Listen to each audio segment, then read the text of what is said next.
Welcome to Sober Sunrise, a podcast bringing you AA speaker meetings with stories of experience, strength, and hope from around the world.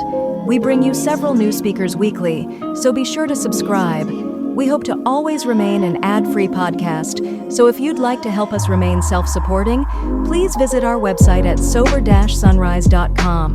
Whether you join us in the morning or at night, there's nothing better than a sober sunrise. We hope that you enjoy today's speaker.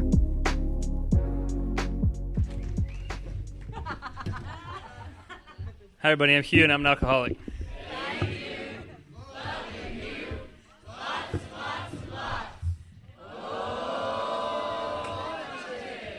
I love y'all too. I love y'all too, and this is good to have here because this will calm me. You made me forget everything I was thinking. I appreciate it, Ray. That was you almost got me crying over there. I think I just forgot my story, which is like my greatest fear. I'll get up here and go blank, and so I'd have to use somebody else's story. I guess really all I can share with you is what the book says. You know, our stories disclose in a general way what we used to be like, what happened, and what we're like now. So I'll tell you as much as I remember, and I hope that that suits you. First, I just want to thank. I don't want to forget to do this. I want to thank the host committee for inviting me because this is a huge privilege. I think this is my 15th Tiki Paw in a row to be at, and so to say it means a lot to me is an understatement. So this is a great privilege, and I hope I don't screw it up because it's going to be on CD. For everybody to bring back up to me, and I can't deny it. I was born at a very young age. I was born in Savannah, Georgia in 1970 to an alcoholic family who was from a long history of alcoholics. Actually, this is true. It's historically noted that we have a family member who actually fell off the Mayflower, and it's like in history books. And I don't know if they was drunk, but I can bet you that was behind it. So that gives a little indication. All four of my grandparents died of alcoholism. My mother's father died actually 2 years sober making coffee in a meeting. So we had some AA history too. I didn't know that about my grandfather. I used to remember he had lost his leg to alcohol-induced diabetes, and he would come into town to visit, and we would take him over to this place in Nashville called 202, Friendship House. We'd drop him off there, and he'd go to meetings. I had no idea what that was all about, but it's kind of sweet, you know, that years later I would end up there, you know, and remember pulling in and dropping my granddad off. So both of my parents are alcoholics. I can't sit here and say, you know, that I was just terribly abused and terribly treated and grew up on the streets and all this, because that wouldn't be true, you know. My parents were alcoholics, fairly high-functioning alcoholics. I can't blame anything that's happened in my life on my family situation, except for possibly that this thing was kind of handed down through the generations.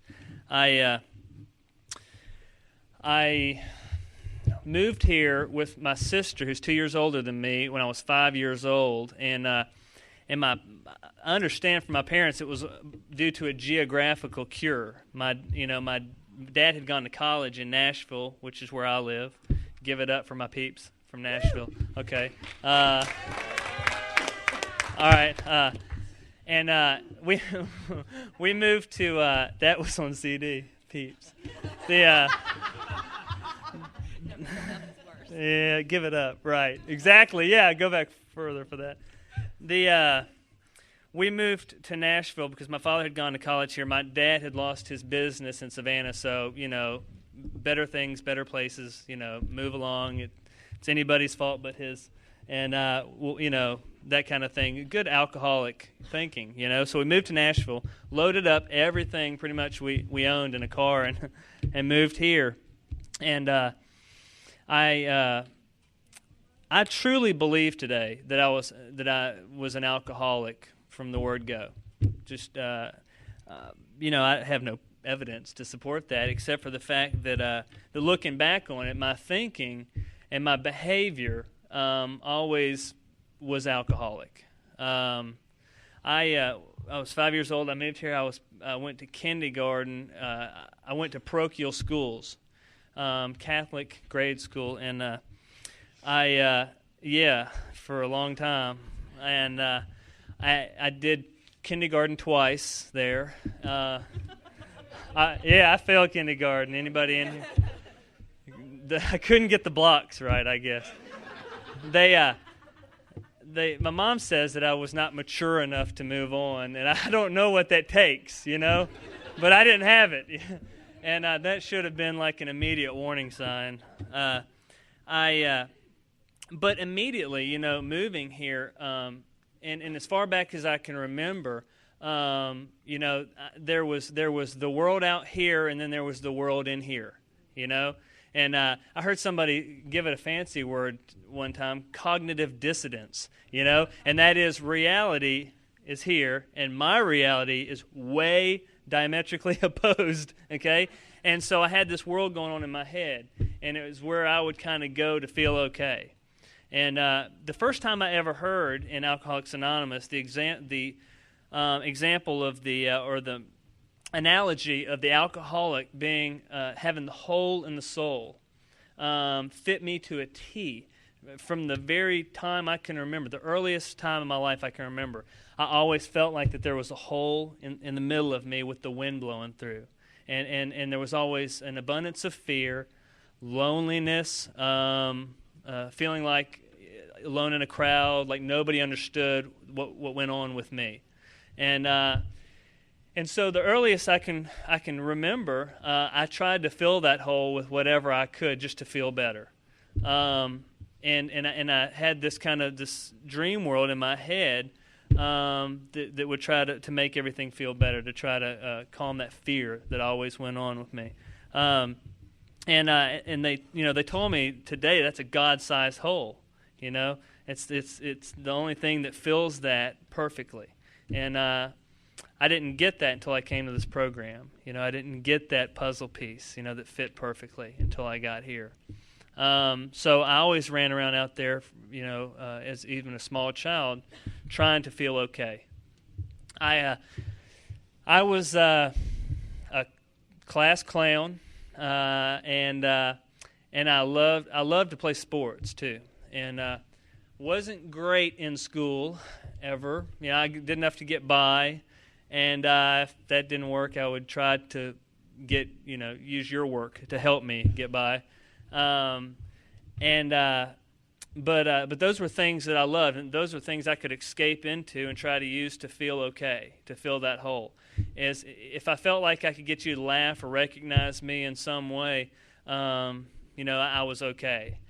And I didn't have the internal resources to have that on my own. I just didn't. And I'm a good example, as most alcoholics are, of the egomaniac with inferiority complex. But by all rights, you wouldn't know that I didn't like myself, but it was there. Deep inside of me, was all that fear about what you thought of me, or who I was.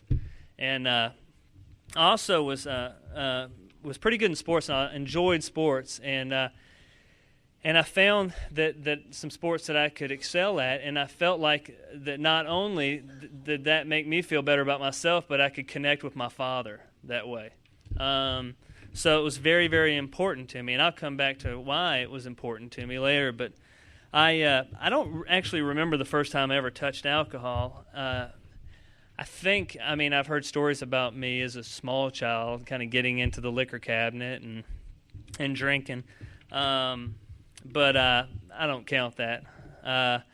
I think I can remember, being real small and trying it out, and experiencing it, getting sick, whatever, and I didn't go back to it immediately.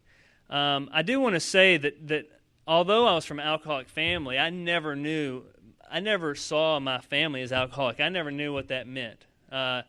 My family, I guess I thought was normal, and I guess I thought every family acted like that. My family always kind of got by. I was never, there was never, it wasn't a lot of police calls, to the house or crazy things happening. But my family consistently got worse as our disease progressed, and we grew further and further apart.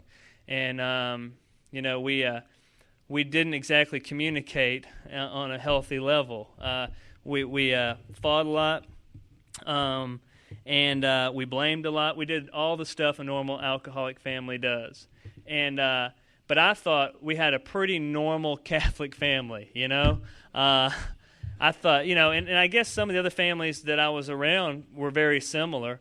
But looking back on it in retrospect now, I got scared about people coming over to stay with me.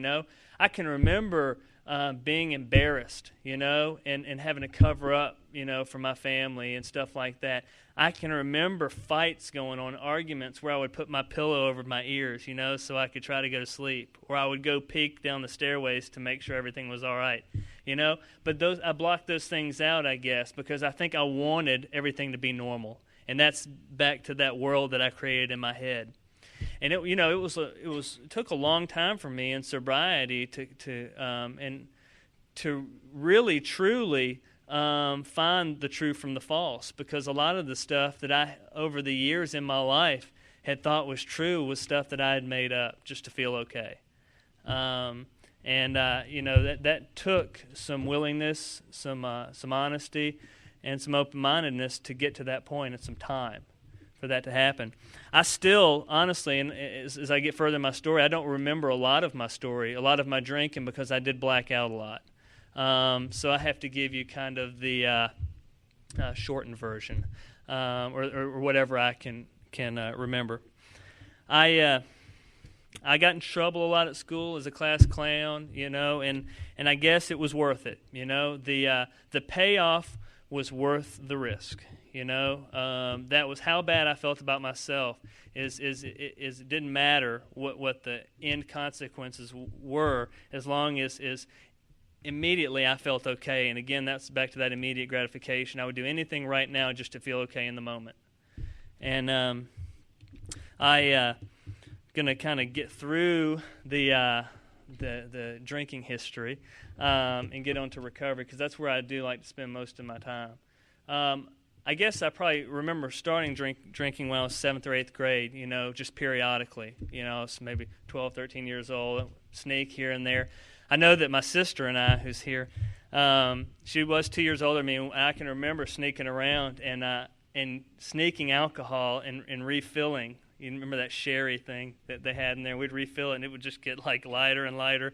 And we would do that with a lot of alcohol, and that didn't seem abnormal. It seemed real curious. And I don't know that I know that I said to myself at certain times that I didn't want to be a certain way. I said that I would never smoke, I would never do this, I would never do that. And getting back to that immediate gratification, all that stuff went out the window, just to feel okay in the moment. My sister is a major part of my story and my family's story. 8th grade, I started drinking more. Here and there on weekends, I started getting in more and more trouble. I had an extremely bad temper and a real short fuse, and that got me in a lot of trouble. And I almost got kicked out of school my 8th grade year for like attempted assault on a teacher. I picked up a chair, and my coach walked in and grabbed me and took me outside and said, we'll just pretend like this never happened. And I never heard about it again. But it was kind of looming over my head.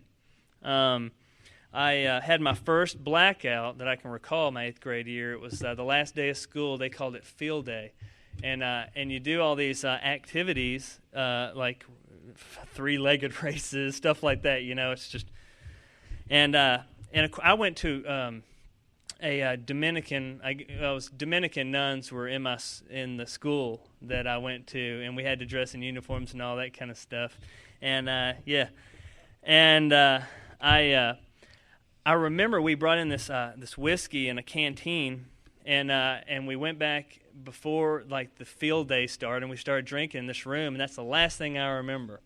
And except for I can remember kind of coming out of that at my house, and I had all these ribbons where I'd won like different events, and I have no idea what the hell they were in, or what I did. I did okay, I guess, but that was the first time, and I guess I thought that was kind of exciting. I didn't really see the fear in that at that point.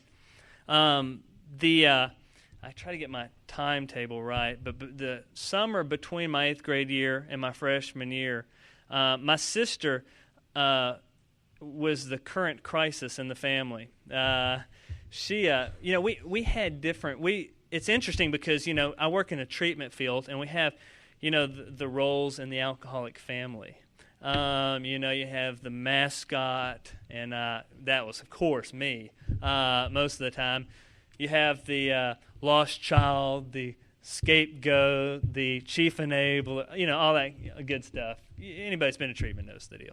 But we played all of them, I think, at one point or another in our family. We took turns in those roles. And Kat was kind of, I think, was the first one to be the scapegoat in the family. Oh man, she's the problem.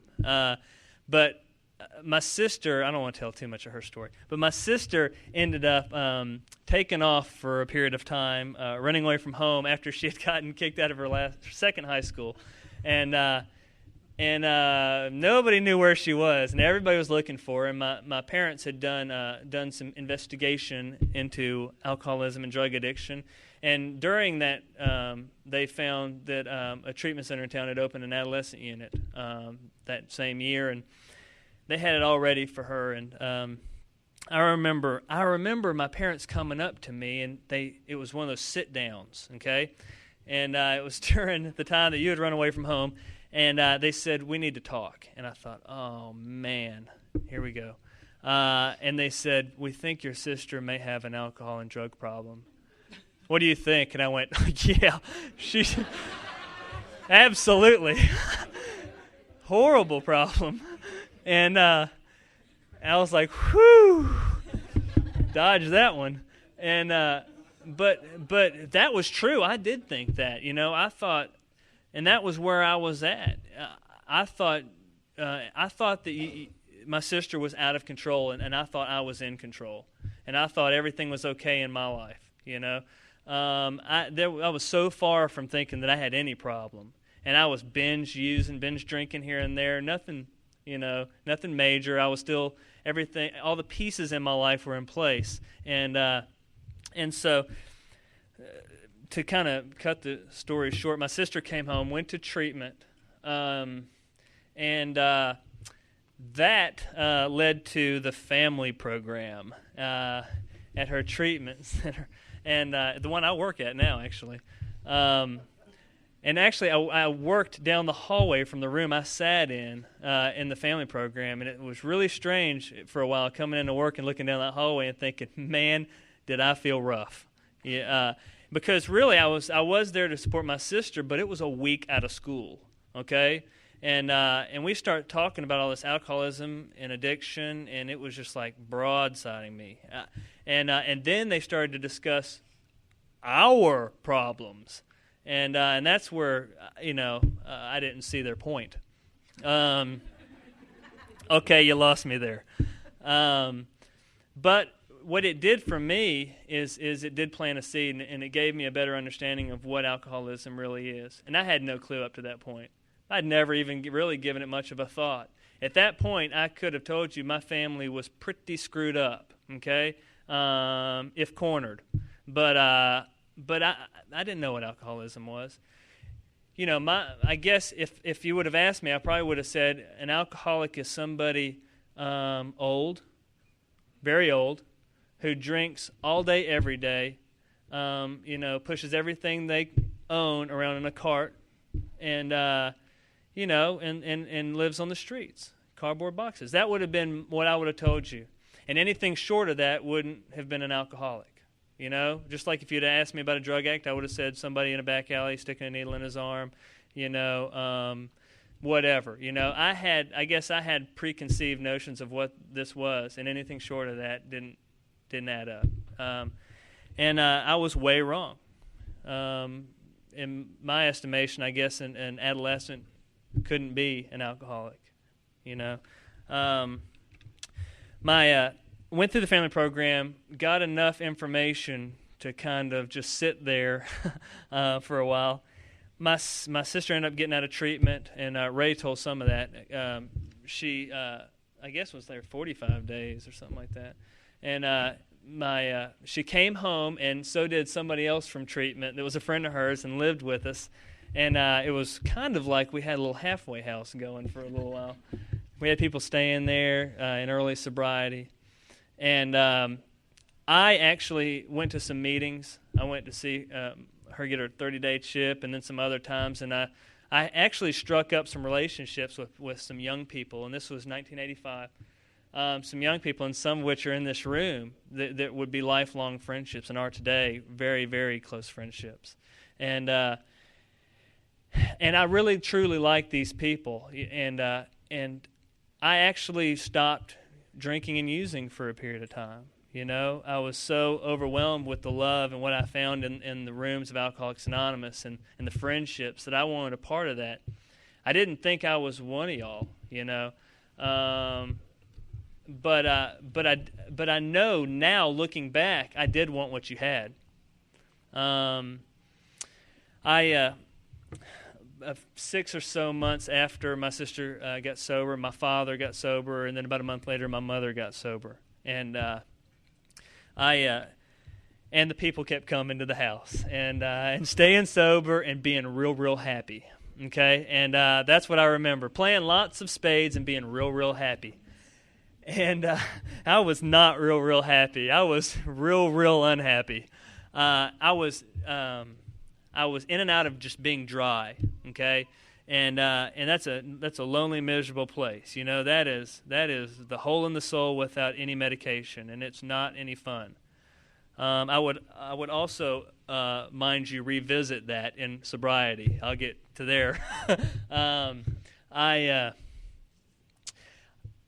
I don't know. This is where everything gets sketchy. Okay, I at some point started drinking again, and I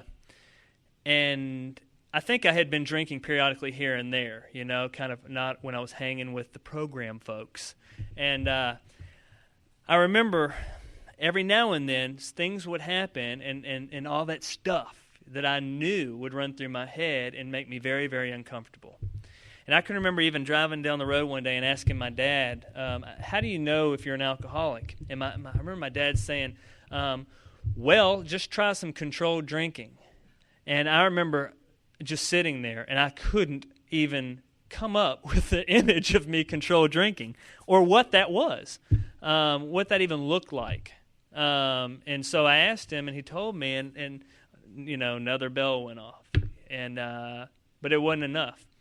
So I was continued to binge drink, and I didn't, one of the things about my sister and feeling so superior is I was not going to be like, out of control. I was going to have things together. I did not get into a whole lot of drug use. I've tried it, used it, whatever. It was great. My true passion, my true love was alcohol. And the moment I touched it, I was in love, and I couldn't tell you what was going to happen, but it probably wouldn't be real good, and that's my history. Let's see, where did I leave off? Okay. Soon after the conversation with my father, we had another meeting, and this time it was to discuss me. And I remember them asking me, "Do you think you might have a problem?" And I said no. I said I've thought about it, and this is the reason I don't have a problem. And in my mind, everything was still together. And I remember getting really upset and saying, "Okay, just to show you I don't have a problem, I will never drink again." And my dad started laughing. And he said, "You can't say that." And I said, "What do you mean I can't say that? Of course I can say that." And that was the moment that I would try to not drink on Hugh's terms. And I went a few months, and just dry as a bone, not admitting I was an alcoholic, just not using anything. And just left with dry old Hugh. And I mean, it was bad. I was angry. I can remember coming in the house and those people there laughing and playing cards, and I just, I hated them. I hated them because I wanted what they had, and but I wasn't one of them. At some point, I started drinking again, and this is where my drinking gets really, really short and really, really fast. It lasted for about 9 months, okay? I picked up alcohol, and I didn't put it down for about the next 9 months, and I can't tell you much of anything that happened, except for I was picked up at a lot of places by family members that I can't remember or anything that happened. I got in a lot of trouble. I quit playing sports. My grades dropped. My friends left me. Everybody was just tired of putting up with me. And I can remember being asked to leave friends' houses and not to come back. I can remember my parents being called by lifelong friends of the family saying, your son got John's little brother drunk and he can't come back anymore, and stuff like that, stuff that I would have to live with. And I did not like the things I was doing. I did not like who I was the times that I was sober. But I, at that point, didn't know what to do. I get to the end of my drinking. Well, the summer of 1986, I can tell you very little about it, except for I think I had 4 jobs. I don't know really what they were. I remember I like drywalled. I was working with this guy named Julio, who got narcotics from this police department, would sell them, and he was like 40 years old, and I was 16, and he was who I was hanging with. And Julio got me a job that he had gotten some friends together to begin drywalling houses, and I had no idea how to do that or anything about work or manual labor or anything. But we started drywalling, and all I can remember is going in day out, and we would start drinking in the morning at these houses we were working on. And this one house, I can remember being in this closet for like 3 days. I was trying to drywall a closet. And it was a very small closet. And I was thinking, man, I can't be very good at this. And then the next thing I remember is, you guys are going to need to pack up and go. And we got fired. And we would just try odd jobs. And that summer was real miserable. That summer I had a lot of people close to me that I grew up with telling me things that I didn't want to hear about myself. And all I could do not to feel that was just to drink. And that's all I wanted to do anyway. I couldn't care about anything else. It was October of 1986, just to kind of wind up my drinking. I had started drinking that day, and I went to a concert, and I continued to drink, and the concert was over, and I wasn't done. And I called a friend of mine, this guy, and I said, "What are you doing?" He said, "I'm at the house." Where else did I think he would be? He was always there. This is the guy I always ended up at his house, and we would wait for his mom to fall asleep, and we would drink ourselves into oblivion. And it was a very big house, very big bar, And that's why Hugh was there, and it was the one place where people were not asking me to leave. So I went over there and I started drinking, and I at some point blacked out like normal.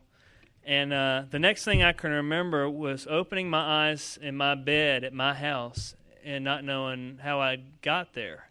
And similar things had happened before, but the way I felt was just the worst. It was beyond comprehension. I couldn't move any part of my body. It hurt to open my eyes, and all I could do was sit and listen. And what I heard was my mother, not very happy, on the phone in the other room, talking to a family member, telling them what happened. And what had happened is that Hugh blacked out as normal, went to go get sick in the bathroom, and passed out the wrong way, passed out backwards, and started to choke on my own throw up, and to the point where I was beginning to not be able to breathe, and my friend's mother just happens to get up, and go to the kitchen, I guess, to get some water or something. Walks past his room, sees the light on in the bathroom, and finds me, and gets me breathing, and calls my mother, and they come and get me again. And laying in that bed, unable to move, and just everything in the world running through my head. Everything I had ever heard in a meeting from anybody else, right there. And I believe at that moment is when I admitted I had a problem with alcohol. And I don't know truly if I worked the first step laying there, but I admitted enough to get to start this deal. And so I knew I had a problem. I knew the first step. I knew the first step was we admitted we're powerless over alcohol, that our lives have become unmanageable. And a lot of times I hear people in meetings say that they got the first part, it was the second part. Well, I got the second part, okay? But I didn't know about the first one, okay? I knew my life was unmanageable. My life was unmanageable, and laying there, I realized it had always been unmanageable. I had always thought I was in control. I had always fooled myself. But I thought I was still too young to be an alcoholic. Looking back on it now, and I've heard somebody say in AA that the longer they stay around this program, the more alcoholic they become, and that's me. Okay, this has been a work in progress. However, getting sober, and that was I took my last drink, and actually I don't know the day. It was, but my sponsor had me pick a day in mid-October 1986 because I knew it was around there. So my birthday has always been, since, my first year of sobriety, October 12th, 1986. And haven't had to take a drink since. And getting sober, I was 16 years old, getting sober young, a lot of times people struggle with the fact that, whether they're alcoholic or not. I haven't had a lot of struggles whether I think I can drink successfully again. I've had other struggles with other self-will issues, and thinking I'm in control, and that's that unmanageable part of it. I started coming to meetings again, and this time for me. And I remember I went to 202 upstairs, and I picked up a white chip that night. And I didn't go to treatment, but my high school, I was in a Catholic high school across the street from 202, and my treatment is I lived at 202. They would let me out like at study halls and certain times during the day, and I'd go over for a day meeting. And I would always go to my home group, which was the Bellevue Presbyterian meeting every Tuesday and Thursday. It was my home group. I never missed it. And I went to meetings every night and every day. And when I wasn't in meetings, I was hanging out at 202 with old timers and a bunch of young people who were really into sobriety. And that was where Hugh soaked up all the good stuff, and it's where I found home. And that's the one thing I can sit here and tell you is that when I finally admitted that I have a problem with alcohol, you know. And backing up a little bit, when I said that the first part of the first step, see, I believe today that when I admitted I had a problem with alcohol, I believed that wholeheartedly, and I accepted that. It was later that I was to know the true meaning of alcoholism and what all that entails in my life, you know, and truly accepting that in my heart. And what that means to what I need to do in sobriety. I went to a lot of meetings, and that hole started to close a little bit, and I felt home. You know, it was the first time in my life in a group of people where I could go in there and they were talking my language. Some of the stories and some of the things were different, but they knew me, and that was exhilarating. That was something I had never experienced. And, you know, so I lived in meetings, and I lived, we had a young people's meeting. I lived for the unity and the fellowship in this program. And that got me into the service. It was in 1987, 1986, I had gotten kind of railroaded on a bid committee for ICIPA. And they were bidding in Boston. I didn't go up there, but they went up there, got the bid. And so in 1987, we hosted ICIPA. And I was young and new in sobriety. Was it 88? Yeah, 87 we bid, 88. See, dates kill me. 88, we had the conference in Nashville, and you know, I just kind of lowered my head and followed people around, and they told me what to do. But I got to experience through other people, through the unity of the program, how beautiful, you know, working on a conference can be, you know, service work. And I got to see that firsthand, and it was unbelievable. It was unbelievable to see that many people join together to celebrate and help each other in sobriety, and it was huge. We had Opryland Theme Park as our pre-conference event, all to ourselves, and it was just awesome. That led to Ray and I were talking about this earlier. Right after that conference, we were so on fire that we got together a group of people at Ray's grandparents' house, and we downstairs, and we formed a bid committee for Tiki-Pa. And that started kind of our love and our enthusiasm about Tiki-Pa. And we bid about 3 times and didn't get the conference. But we kept doing it, and we kept having dances, and we kept joining together, and we kept fighting, and it was awesome, and we just didn't stop, and so that was my introduction to service work, and through that got me into service on a home group level, a young people's meeting, and being able to experience the fruits of service work in the program. And I can never be grateful enough for that. But I want to emphasize something, okay? There are 3 legacies in this program: unity, recovery, and service. And I had 2 of them down, okay? I did not have the recovery. And I do want to emphasize that, because that's a huge part of my story. I heard somebody say, like, the worst thing they ever did in AA was take the steps out of the book and put them on the wall and leave the directions in there. Because what I did was I would work them off the wall. And I figured because I could read them and conceptualize them and agree with them meant I worked them. And that is false. And that would not prove to be the essence of the spiritual experience that Hugh needed. That just wasn't going to happen. So the unity and the service got me so far, and it was exciting and it was great. But I had to have more. There had to be what the book calls the psychic change. I had to get in there and start doing some work. So at about 3 years sober, of not having any routine, any prayer in my life, any meditation, working any steps.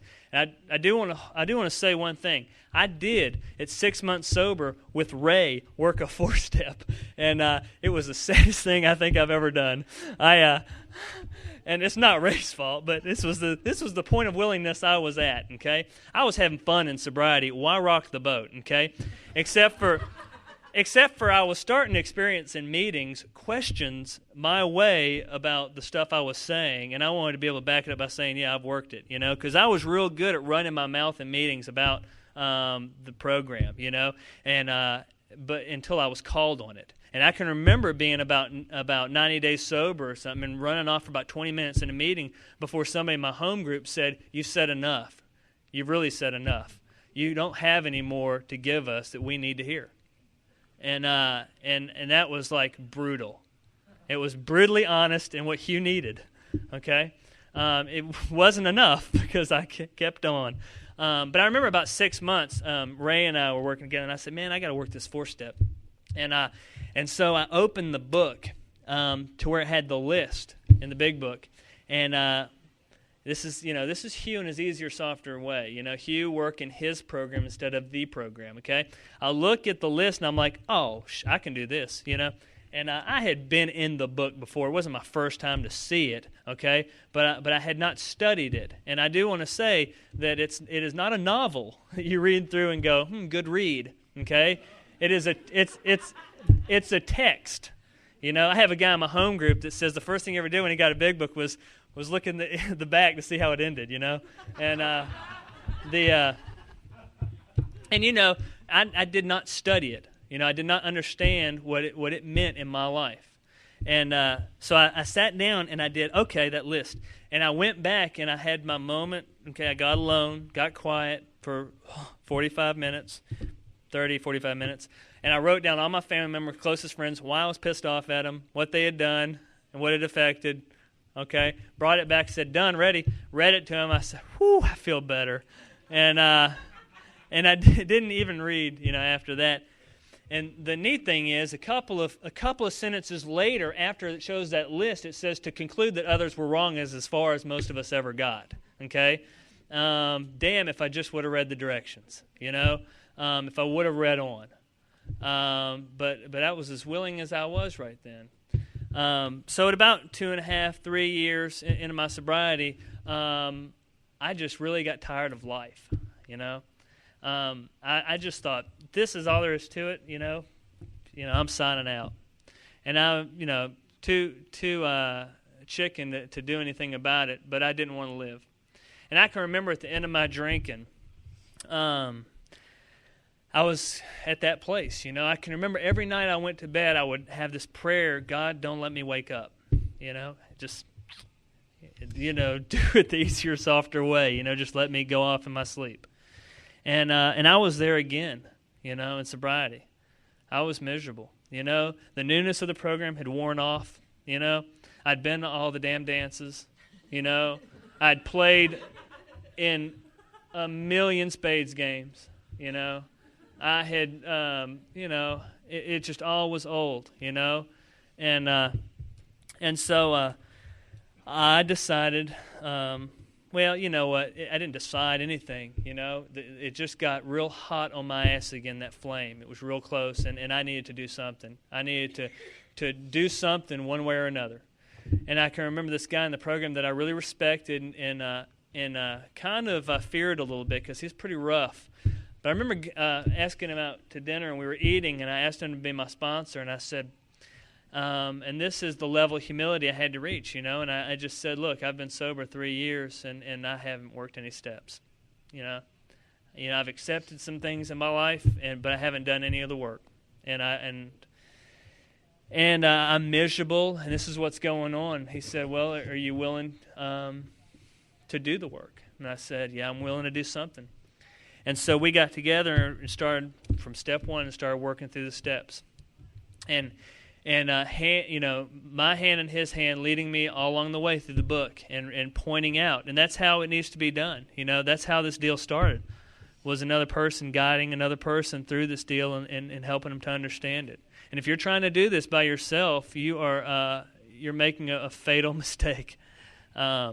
There's a lot of experience around the rooms that is there, that is given to us by God to use, that I believe. And I have to remember that today too, because it's still one of my main problems is trying to do too much myself, trying to do it myself, trying to figure it out. I still want to be self-sufficient, you know? And I guess in the back of my mind, I still think somehow I will be one day, you know?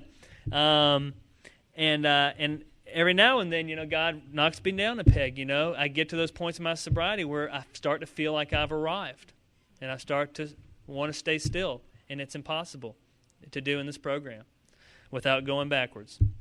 So I started working through the steps, and you know, I started to get an understanding of this program, and I started to truly understand what surrender means, okay? And the level of surrender that we take ourselves to through the process of the steps, you know?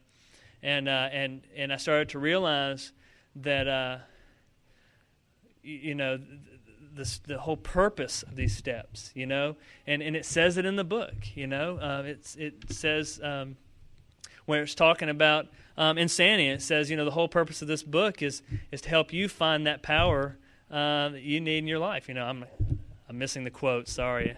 But you know, I don't have the needed power. I don't. And I just needed another level of humility to prove that not only drinking, but life is just too much for this alcoholic. You know, I can do it.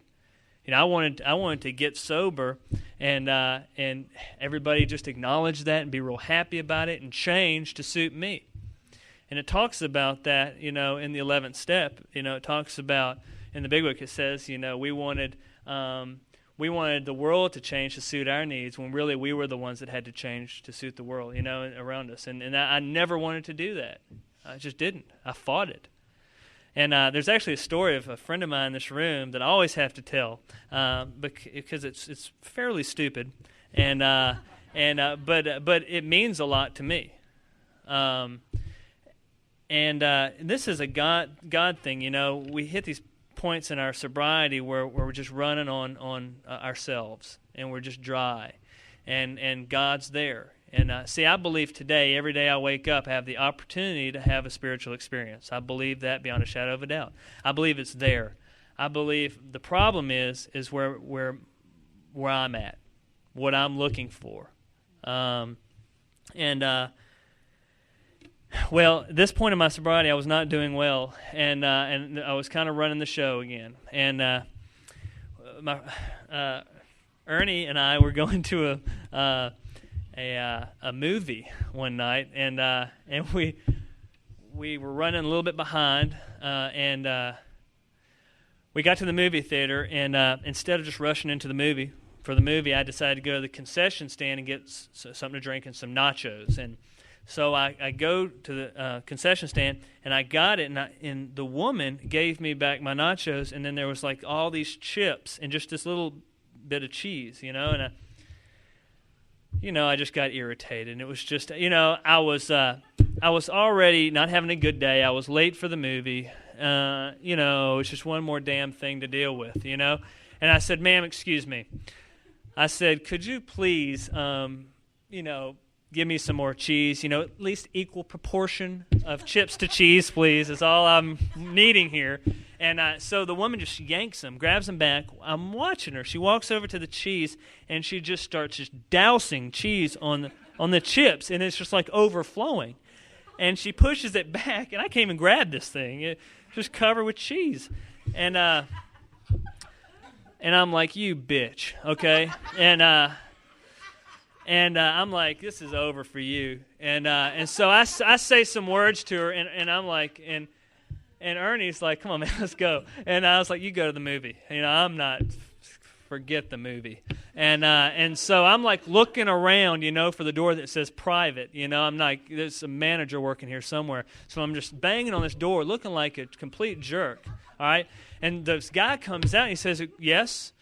And I'm standing there, just wild-eyed probably, and I said, "This is what your person just did, you know, and I don't know how you train people to treat people here, you know, but," and he's like, "I'm sorry. why don't you go to your movie? We'll get you another thing of nachos. Movie's on us. The guy was being really, really nice, and I'm like, no, that's sorry. It's not going to cut it. I said, it's like, what about the next guy? And so I'm like, no, man, I don't think she should be working here. I wanted more. I wanted retribution. And suddenly, who is running the show? It's me. And again, and so the guy, the manager, said, look, I really don't want to have to do anything. He said she had like a wedding ring stolen before work, and she's just working at her shift, and she's having a really bad day. And it's one of those moments of clarity, where everything just stops, on a dime, and you go, how far are you going to take this? Where are you going with it? Where is it going to end? Is this worth pursuing? You ass. And I'm like, no, just forget about it, but at that moment, it was one of those moments of clarity where God just hit the brake, and he said, just look around you and see the big picture here, dude. Everything is not revolving around you. You're just not the center of the universe, And it was at that moment I started to realize. Now I wish I could take this into every day with me, but I started to realize. Every person that I tried to run off the road because they cut in front of me, they had lives too. They had situations too, They may have had people that needed to get to the hospital, But the fact is that up until that moment, and a lot of moments since then, everything that I encountered was filtered through how it affects me, That's exactly how I looked at life, is how it affects me, and I was just slapped with it in the face, and I kind of believe in today. It's kind of another analogy. My sponsor likes to call it the God line, and it's a good thing for Hugh to live by because it's simple but effective. There's this imaginary God line, okay. And on this side of the God line is the things that Hugh is responsible for, okay? It's not a real big area, okay? It's just a small side of the street. And on this side of the line is everything God is responsible for, and it's broad, okay? And all of my life, I've been living over here on the wrong side of that line, okay? See, I wanted to get paid for jobs that I didn't want to do, I wanted all the results without any of the work. I wanted you to change, which is none of my business, And while all my energy has been exerted on this side of the line, this side hadn't been getting done, okay?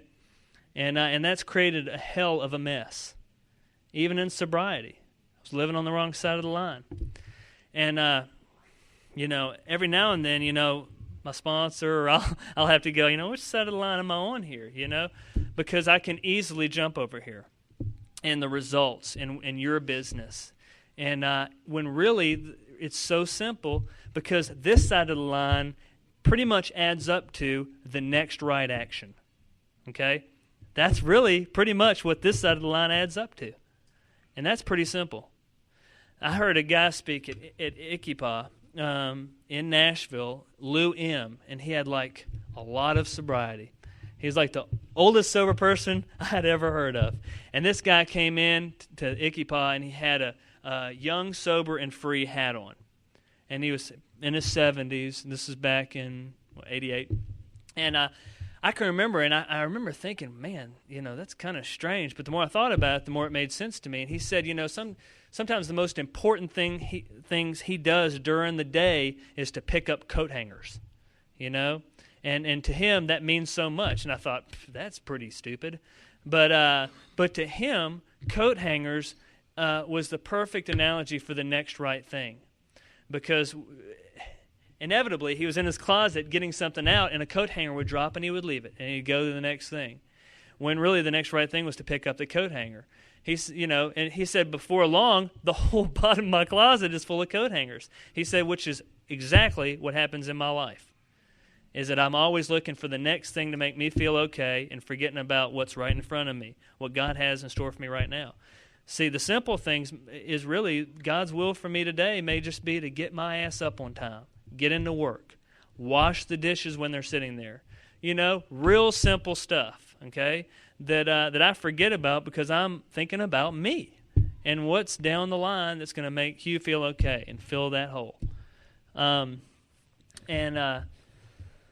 And so getting back to it, I worked through the steps with this sponsor, and it truly there was a change that took place. And I wasn't walking on air, but I can remember at certain points working those steps where I was thinking, my God,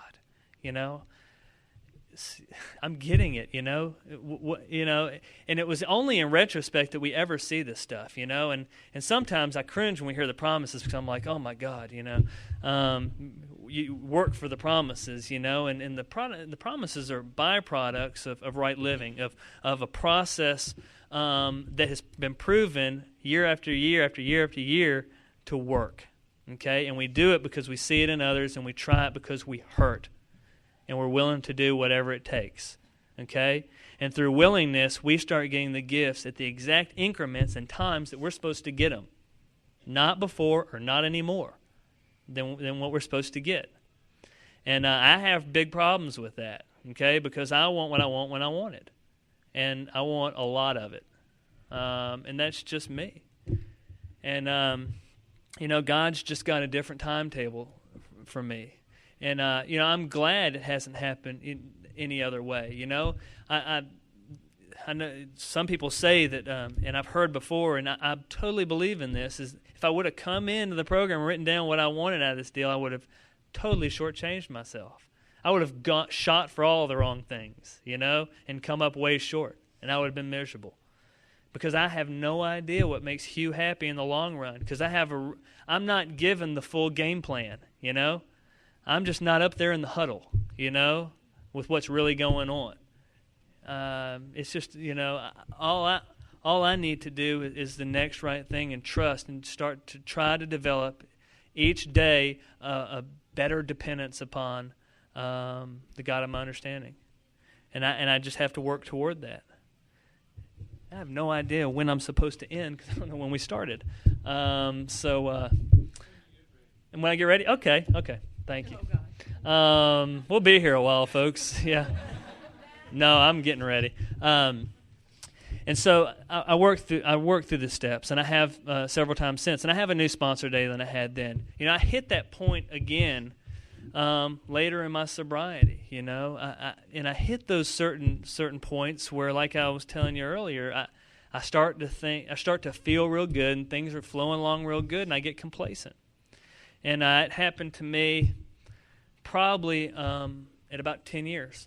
I was there again, and I was hurting. I was running the show. I didn't have a sponsor again. And my home group at that time was communications group in Nashville, and there was this guy in there. Man, he just hit me, everything he said, right on the head, man. And it was like, God.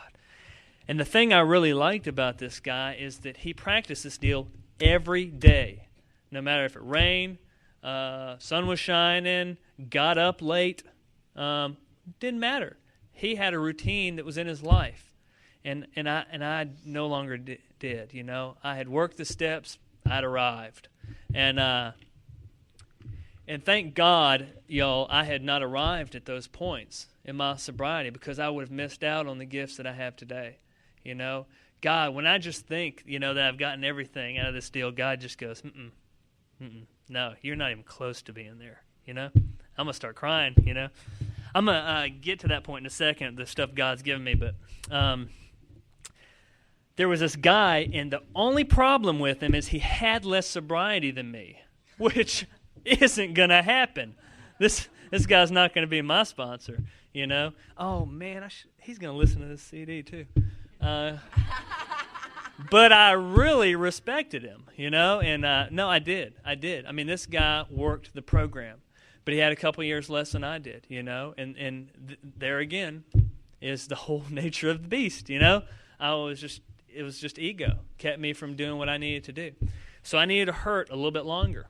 So I kept going to this home group, and I kept talking good things in meetings, saying I'm fine, spouting off the stuff that I had used to do when I was working the program, and listen to this guy and want what he had, in my life. And so I finally hurt bad enough, and I saw him after a meeting, and I said, I need you to work, with me on the steps. And I wasn't going to use the word, hey, you want me to sponsor you?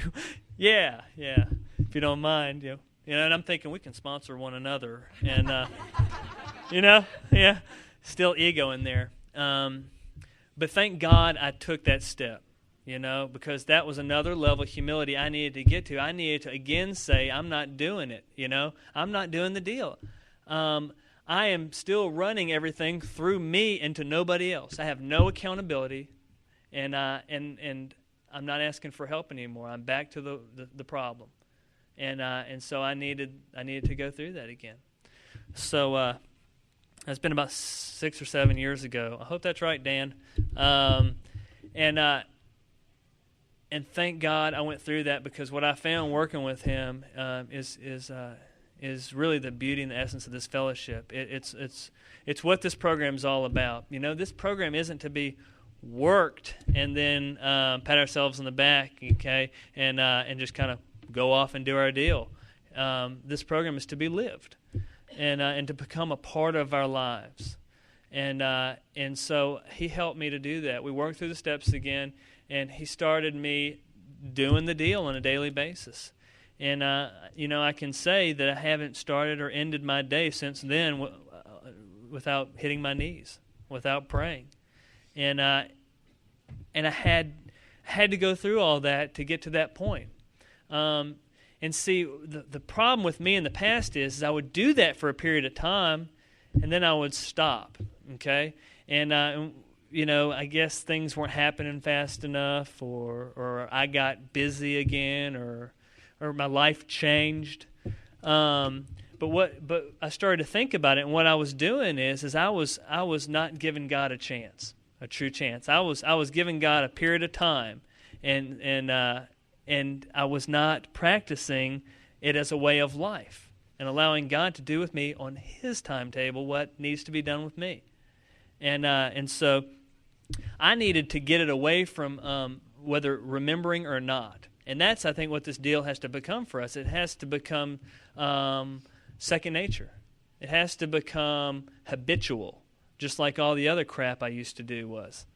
And today, I would know. And my sponsor used to say this, and I used to go, yeah, right. But I would no more leave the house without praying, hitting my knees, and I would not wearing my pants, And it had to become like that for me. It had to become like that. Because it takes it away from my will. It takes it away as a choice. See, if I don't do it today, it's not because I forgot. It's because I chose not to do it. And it had to get there. But I had to give it time. I had to give God time. And so so today my life is pretty simple, I get up and I go to work and I try to be productive. Well, I get up, I do some readings, I hit my knees, I get quiet and I pray, and then I go out and start my day, and inevitably take my will back a few times. But I try to do the next right thing, which is usually just simple stuff. I try to make meetings, although not as many as I need to lately. But I still go. I still go every week. And I try to make contact with my sponsor. I try to help another alcoholic, and I try to read a piece of the literature every day. My sponsor got me reading 2 pages of the big book every day, and that I think that pretty much the first 164 pages. And I think that pretty much ensures that you'll go through that at least 2 or 3 times a year. And he figured that out. He's a smart man, but I do that, and that became a habit. And so And then I end my day on my knees again, thanking God for that day. And my life is good today. My life is better. It's not as eventful as I would have planned it. It's not as it's not as grand as some of the schemes I probably would have conjured up in my head, of where I wanted to be right now. But there's no possible way that I would have been any happier than I am today. No way. I started, let's see, oh God. I had known somebody in the program for a while, and we had been friends, and we'd actually dated friends, and we started dating over 3 years ago now, and dated for over 4 years ago now. Sorry. Yeah, you're right. Yeah, right. Because we were engaged a year. Sorry. And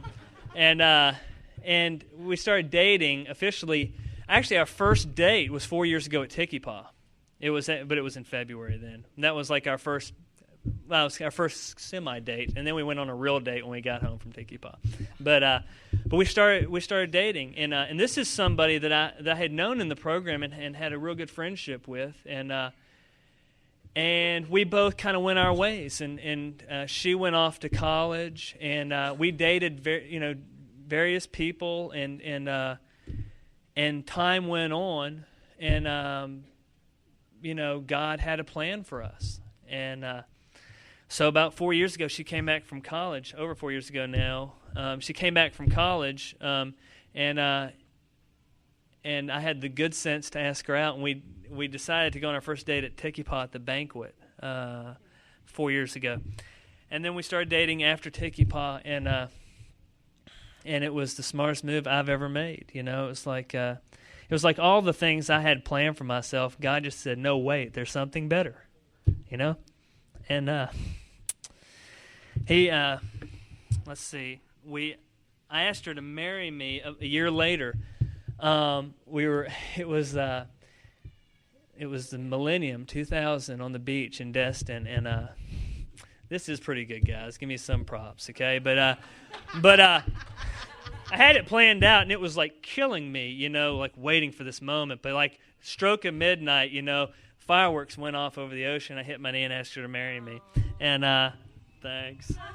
I like to share it because it was a good moment for me. And a year later we got married, and actually we celebrated our second-year anniversary in February. February the 3rd. I don't forget everything. And you would think that would be blessing enough, for God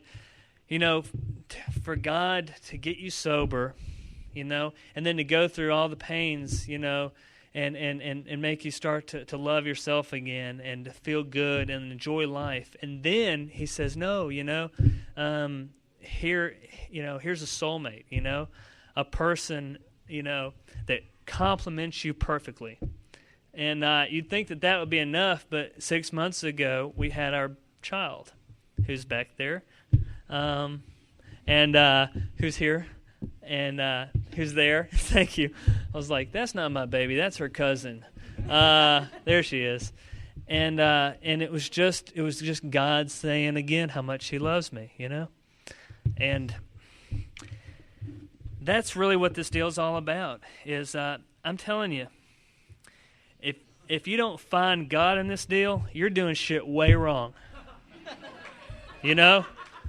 Way wrong, and you are looking in all the wrong places, because God is everywhere, and every day I wake up, I have the opportunity to have a spiritual experience, and I screw that up a lot, but God keeps on blessing me and giving me another day sober and another day of a beautiful life, and I could not, as long as I live, be grateful enough for that.